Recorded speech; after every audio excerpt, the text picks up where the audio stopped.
Hey guys, what's up? Dingo Crikey here with another commentary video. This time I'm going to be answering your questions in regards to Transformers and Bionicle.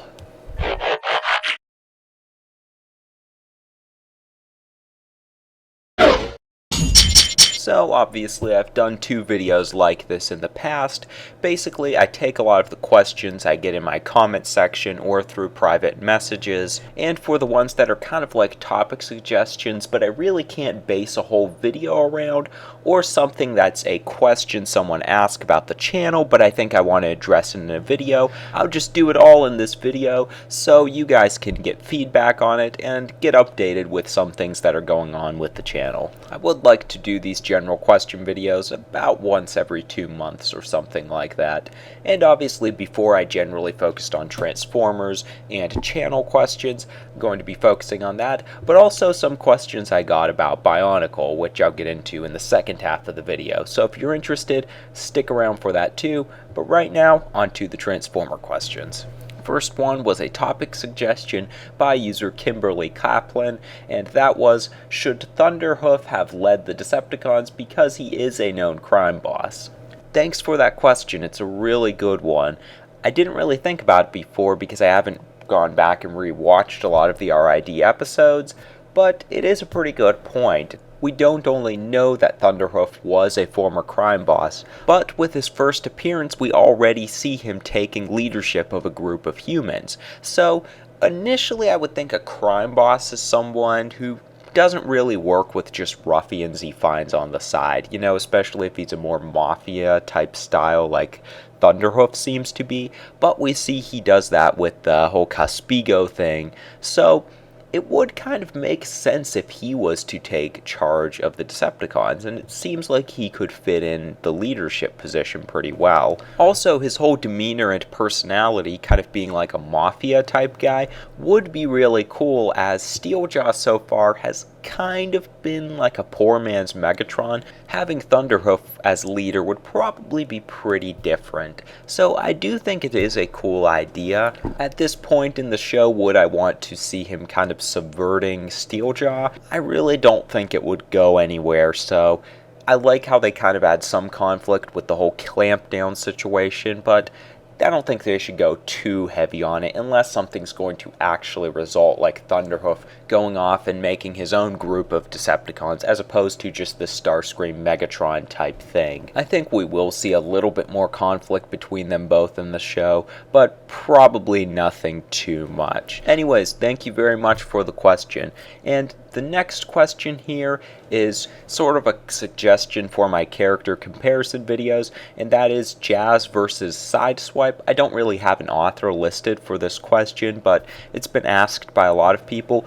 This is another one I really don't think I can make a whole video about because neither character's had a ton of time, especially not Jazz in the films. As characters in the film series, I definitely think Sideswipe was the better one because he did get a lot more time, contributed a little bit more to the overall story, and for what it's worth, he had some memorable scenes such as the Mexican standoff or even where he fights sideways in Revenge of the Fallen, even though it really wasn't that much of a fight. Jazz didn't do a whole lot in his first film appearance, and I know a lot of people like Jazz in the film series. Personally, I do like Jazz. I'm not a huge fan of his character, he's just not my favorite or anything like that. Personally, I do like Sideswipe a lot better, and I think if you're going to compare the two, they are definitely fitting for comparison because their designs and color scheme are kind of similar and they kind of fit that same role. I could see someone saying Jazz has more personality, but personally, I think Sideswipe's the cooler character, and yeah, I think he had more significance in the films. So, that's that. Next question is by user Space Squared, and he gives a theory on Transformers 5, says there will be scenes with Optimus in space, and he has a small crew of Autobots with him, and he is fighting against the Quintessons. While on Earth, Rodimus has come to Earth to lead the Autobots against Galvatron. Then, in TF6, Unicron is the main villain, and the two Autobot teams come back together to fight him, but Unicron has minions, Cyclonus, Scourge, and the Sweeps. The Sweeps will be the fodder for the Autobots to kill. What do you think about this take on Unicron? It seems like what Bay and the others would do.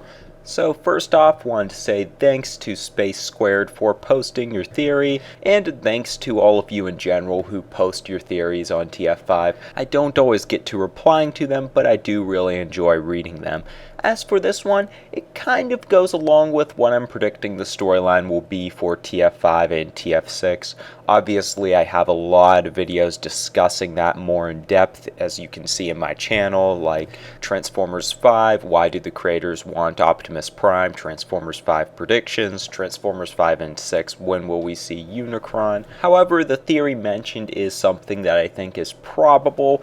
Now, I don't see Optimus being away from Earth all through Transformers 5. I think he's going to have to make it back there and reunite with the other Autobots before Transformers 6. Personally, I do think that would be kind of cool to split up the Autobots and then focus on both groups, different types of character development going on there, but I don't really see that happening.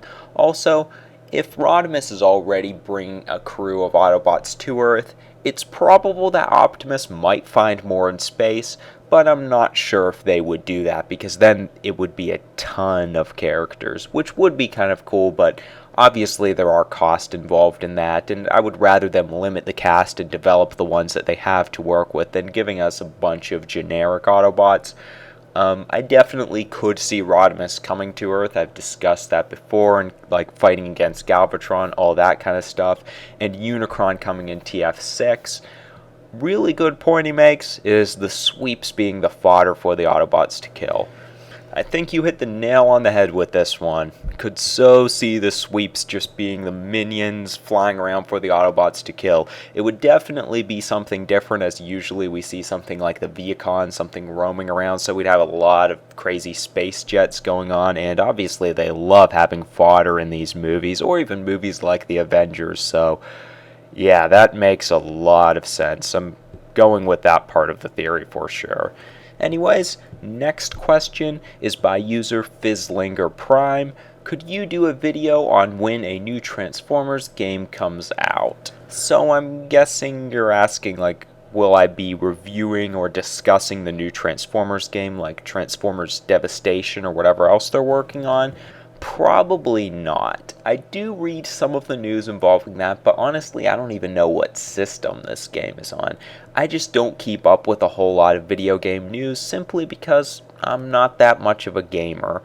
Don't spend a whole lot of time doing it. The games that I do play are a lot of older ones, unless it's something like Soul Calibur 5. I love that game, but even that's a little bit old by now. Even if I did have an interest there, I would probably do some kind of a review. I don't know about a gameplay video, just because there seems to be all sorts of problems with people posting gameplay. I do know there are ways around it and that kind of stuff, but I don't really want to risk that with the channel. And like I said, it's not really my type of thing. However, one new game I do plan on keeping up with is the new Star Wars Battlefront that's coming out, I think, sometime in November. Big fan of Battlefront 1 and 2. Really hyped for that. Not really sure about what system I would go with, but I just thought I'd throw it out there for any of you guys who might be interested in that game. When that comes out, I will at least be trying it online. So, yeah. Next question.